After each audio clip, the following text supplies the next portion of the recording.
Salut à tous les passionnés d'automobile. Si vous êtes comme moi, votre garage est votre temple et votre voiture, bien plus qu'un simple moyen de transport. Mais aujourd'hui, on va parler d'un sujet qui pique un peu, les modèles de voitures qui, malgré leur histoire ou leur popularité passée, sont tout simplement interdits de circulation en France. Préparez-vous, car on va démêler le vrai du faux et comprendre pourquoi certaines de nos chères bagnoles sont mises au placard.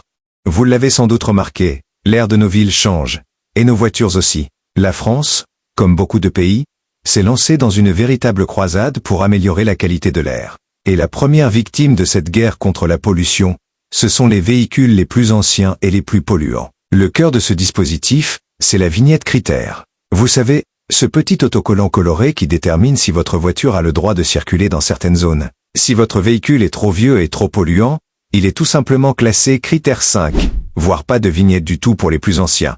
Et là, ça se complique sérieusement. Ces restrictions, on les retrouve principalement dans les zones à faible émission, SFE. Elles fleurissent dans les grandes agglomérations comme Paris, Lyon, Marseille, et bien d'autres. Concrètement, si votre voiture est critère 5 ou non classée, vous ne pourrez plus y rouler aux heures de pointe, et parfois même plus du tout. Alors, quelles sont les voitures concernées? Eh bien, il s'agit majoritairement des véhicules diesel immatriculés avant 2001, et des véhicules essence immatriculés avant 1997. Ça inclut des modèles qui ont fait la gloire de l'automobile française comme la Peugeot 205 diesel, la Renault Clio première génération diesel, ou même des classiques comme la Golf 3 ou l'Opel Corsa des années 90. C'est un déchirement pour certains, je le sais, mais c'est la dure loi de l'écologie.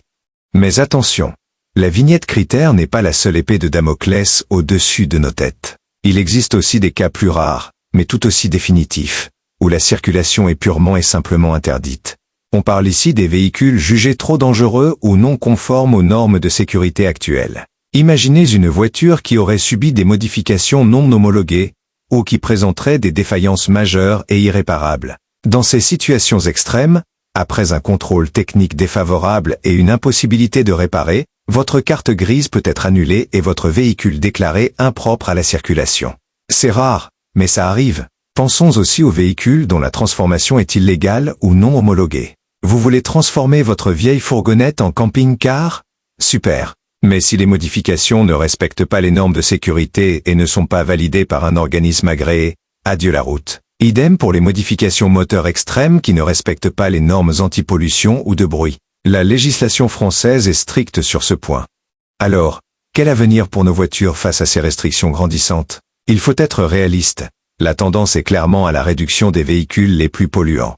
Les effets vont s'étendre, les critères vont se durcir, et les vignettes critères inférieurs, critères 4, puis 3, seront progressivement touchées. Pour beaucoup, l'option sera de se tourner vers des véhicules plus récents et moins polluants, voire vers l'électrique ou l'hybride. Pour d'autres, c'est l'opportunité de redécouvrir les transports en commun, le vélo ou le covoiturage.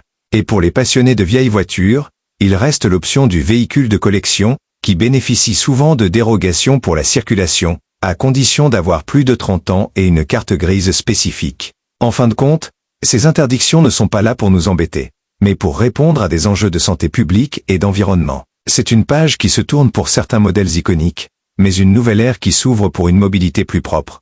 J'espère que cette plongée dans les méandres de la législation automobile française vous aura été utile. C'est un sujet complexe, mais essentiel pour tout automobiliste. Si vous avez des questions ou si vous avez été concerné par ces restrictions, n'hésitez pas à partager votre expérience en commentaire. On se retrouve très vite pour de nouvelles astuces et analyses automobiles.